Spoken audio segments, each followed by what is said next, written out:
Hi wine friends and happy Wine Wednesday. If you are new, I'm Allie from A Glass After Work. Thanks for joining. Today, in honor of Open That Bottle Night, which was actually the last Saturday in February, so this past Saturday, I am going to open that bottle. If you're not familiar with Open That Bottle Night, it is something that was started back in 2000 by two Wall Street Journal writers. And the whole idea is exactly like it sounds, that we have special bottles of wine, but we never drink them because we're always saving it for that special occasion. But the special occasion just never seems to come. And so you end up with these special bottles of wine that you never get a chance to open. So let's open that bottle. My bottle, I have to admit, I've actually already opened it, but my bottle is this Genium Cellers. And it's a 2005 from Priorat. And this was actually a wine that was given to me by my in-laws about 10 years ago. So right after I started doing all of my wine blogging.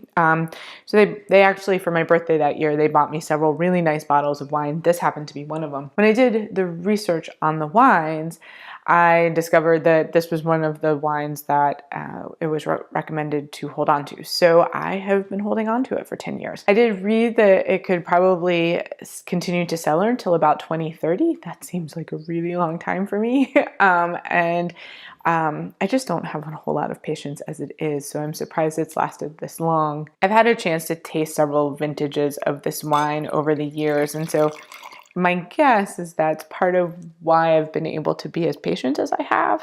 But it just seemed like this was a wine that was appropriate for Open That Bottle Night. Why don't we take a look? Here you go. You can see it has got a really dark ruby color, bordering on having some of that garnet. So you can definitely tell that it's been aging. Oh, that nose is beautiful. So definitely some dark cherries, some dark plums in there. But I will say that the fruit is kind of coming to the back end of the nose. There's much more earthy characteristics happening in here. I'm getting some smoke, getting some tobacco, some sweet tobacco though, in here. I would also say there's a hint of like leatheriness. Definitely a hint of leatheriness. I'd say like a new handbag type of smell. And a little bit of rose petals. That's kind of interesting. All right, let's give it a taste. Cheers.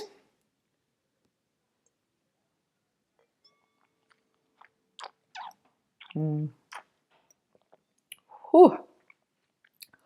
Wow, does that wine have structure? So I'd say it's on the medium bodied range, but it is grippy tannins. Like I just feel my gums just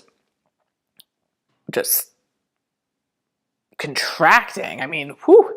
But it's really good. So it's a good balance, bright acidity, good tannins, grippy tannins, very what I would call a chewy wine. There's a lot going on in the mouth in here.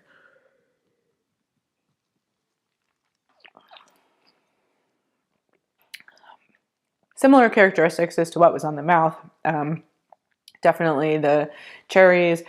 The cherries are much brighter than the plums, but also a lot of those earthy characteristics. So some of the sweet tobacco, definitely some of that kind of hints of that leatheriness, and some of those rose petals still in the background.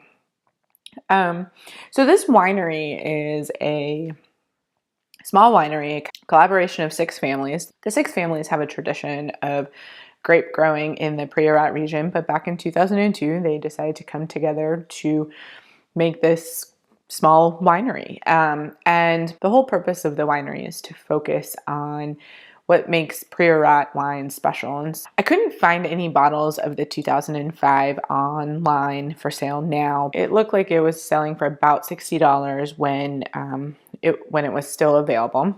I will say that I do occasionally see some of the younger vintages of the Priorat, and they also do a white Priorat, which is a little unusual. So their wines will show up sometimes on wine lists in DC, but not a whole lot. I think it was really good. I think it's a really great special wine. It's fun to open up. part of what made this wine special is that it was given to me for my birthday by my in-laws right at the beginning of my kind of adventures in wine. And so I thought, I think that it was a really fun bottle to open for Open That Bottle Night. It's actually the first time I've participated in Open That Bottle Night, even though we're a couple days later. So I kind of like that idea. I'd love to know, did you participate this year? Did you open anything up special on Saturday? And if you did, I'd love to know what it was. I'd also love to know, what are your thoughts on Priorat? Have you had a Priorat wine? They tend to be among my favorite types of wines. I will always grab one if there's one on the wine list. So love to know your thoughts there. And with that, thanks for joining me. If you enjoyed this video, please don't forget to give it a thumbs up. I really appreciate those. If you aren't already a subscriber, you can do that by clicking on the caricature right here or on the subscribe button down below. But don't forget, also click on that bell because it'll notify you when I upload a new video, which is going to be every Wine Wednesday. And if you're looking for a recommendation, you can find one right there. Thanks for joining me and happy Wine Wednesday. Cheers!